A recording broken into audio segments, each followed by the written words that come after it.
My name is Chris Welter. I'm an assistant professor at Xavier University and I do research on entrepreneurship. Interested in emerging theories in entrepreneurship and figuring out how we can make those more robust, how we can clarify those so they're more useful for researchers as well as ultimately more useful for practitioners. And so effectuation in particular I've found very interesting in how entrepreneurs really pursue opportunities and pursue ideas under uncertainty, but felt that there was some fuzziness around the edges of that in terms of where effectuation is most useful and where it's maybe less useful. Well, my colleague and I, Sungho Kim, he's got a lot of experience in doing simulation models, specifically NK modeling. And so we took that and took his expertise there and my background in effectuation entrepreneurship theory and started to look at, is there a way we can build a model around effectuation under uncertainty as well as effectuation under risk?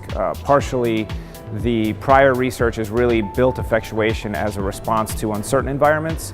We had an inkling, at least, that effectuation may be just as effective in risky environments, but there hadn't been research to really determine whether or not that made sense.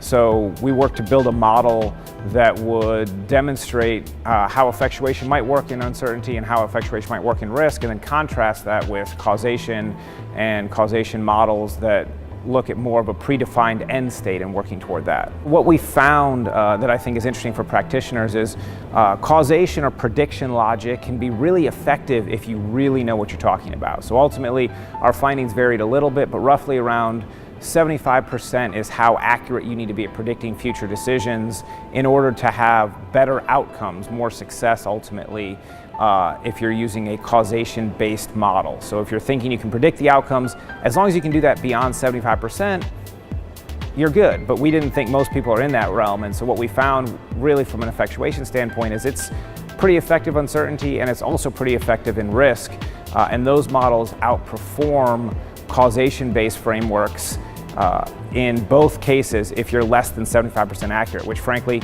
most of us are less than 75% accurate at predicting the future.